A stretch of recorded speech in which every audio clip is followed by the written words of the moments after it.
Немає тіла, немає білої лади в сім'ї рашистів. В Україні протягом останніх місяців ліквідували 500 російських в'язнів, завербованих ватажком бойовиків Євгеном Пригожиним та вагнерівцями. Такі дані оприлюднили розслідувачі The Insider. А британська розвідка повідомила, зміна командувачів армії московитів – ніщо інше, як спроба зняти провину з керівництва країни-агресорки за невдачі росіян на полі бою. Відгрібаючи від збройних сил на фронті, окупанти не втрачають ані дня, щоб тероризувати українців. У вогні протягом минулої доби знову Запоріжжя та інші регіони, на жаль, із жертвами серед мирного населення. Як минає 256-й день Великої війни в огляді Олени Рябінської.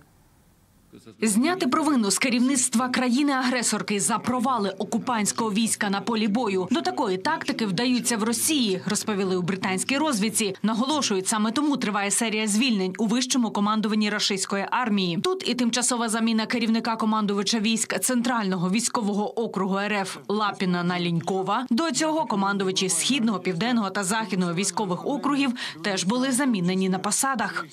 Обратної дороги вже немає. В зону не вернеться.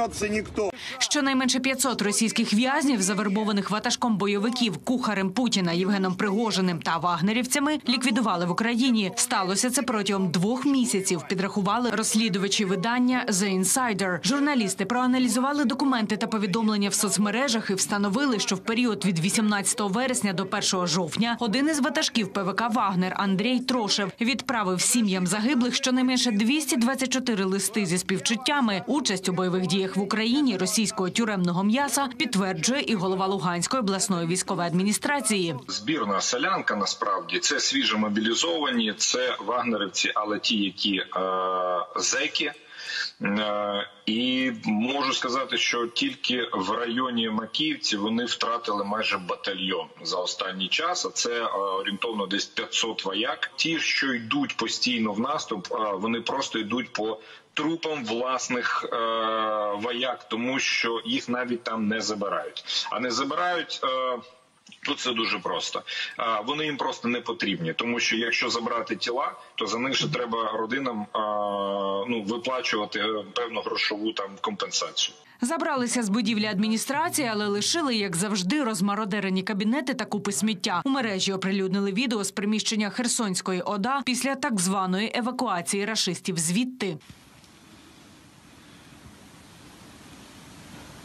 Водночас окупанти не полишають спроб переконати жителів Херсону евакуюватися. За даними Генштабу, росіяни розсилають абонентам російських мобільних операторів повідомлення із попередженням про нібито підготовку Збройними силами України масованого обстрілу. Закликають херсонців якнайшвидше покинути правобережну частину міста. У деяких населених пунктах окупанти знищують вежі українських мобільних операторів. 5 листопада поточного року абонентам російських мобільних операторів у Херсоні окупанти розсилали повідомлення з попередженням про нібито підготовку Збройними силами України масованого обстрілу та із закликом якнайшвидше покинути правобережну частину міста.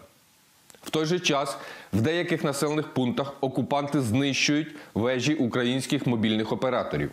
Знищують росіяни і мирні міста та українців. Чи не щоденно у вогні від російських ракет і дронів Дніпропетровщина, Донеччина, Миколаївщина, Харківщина. Внаслідок чергової атаки терористів зруйновані будівлі, інфраструктура, поранена 9-річна дитина, є загиблі та поранені. Цієї ночі московицькі війська обстріляли житловий квартал на Запоріжжі, а також зруйнували 2-поверхову будівлю підприємства. Про це повідомляє голова Запорізької обласної держадміністрації Олександр Старух. Вигоріло близько 800 квадратних метрів будівлі. Рятувальники приборкали полум'я, однак досі розбирають завали. Також одна з ракет упала на земельній ділянці у приватному секторі. Вибуховою хвилею та уламками пошкоджені вікна приватних будинків і кілька автомобілів.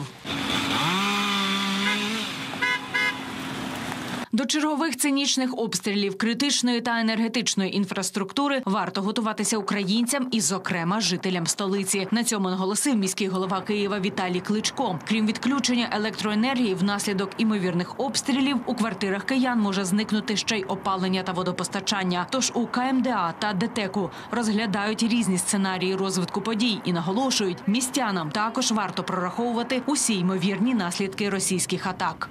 Ми не виключаємо в умовах війни додаткової агресії росіян, тому потрібно готуватись. Я прошу кожного з вас мати деякий запас питної води вдома, технічної води вдома, мати батарейки, які повинні бути там заряджені, я маю на увазі акумуляторні, з яких можна зарядити телефон,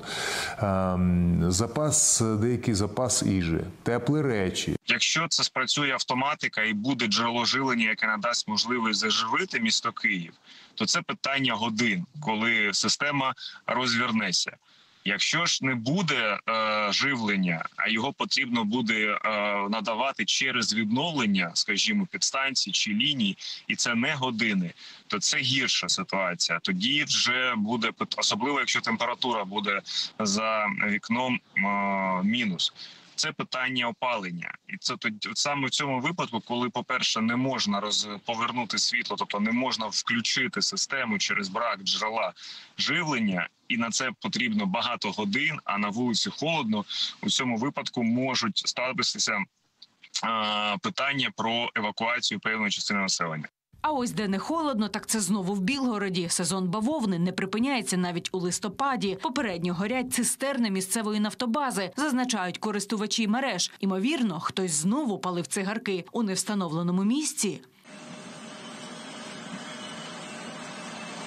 Задимілися і згоріли на роботі ще 5000 загарбників протягом минулої доби, повідомляють у Генштабі. Загалом від початку повномасштабного вторгнення ЗСУ знищили понад 75 тисяч загарбників. Згоріло завчора в окупантів ще 7 танків і 10 броньованих машин, не стало і 5 артилерійських систем. Українські армійці позбавили загарбника завчора і 3 безпілотників, замінусували наші воїни і автомобільну техніку, перетворили на брухт 7 машин. Відновити зруйнований рашистами в Ірпені футбольний стадіон заходилися на платформі «Юнайтед-24». У березні стадіон «Чемпіон» в Ірпені зруйнували російські снаряди. Вони повністю знищили стадіонні приміщення, трибуни, пошкодили поле. На цю мету треба віднайти 600 тисяч євро. І перші 150 уже передає футбольний клуб «Мілан». Екс-гравець цього клубу та національної збірної України Андрій Шевченко залучив до збору клуб «Россонері» і планує долучити до проєкту світову та українську футбольні спільноти.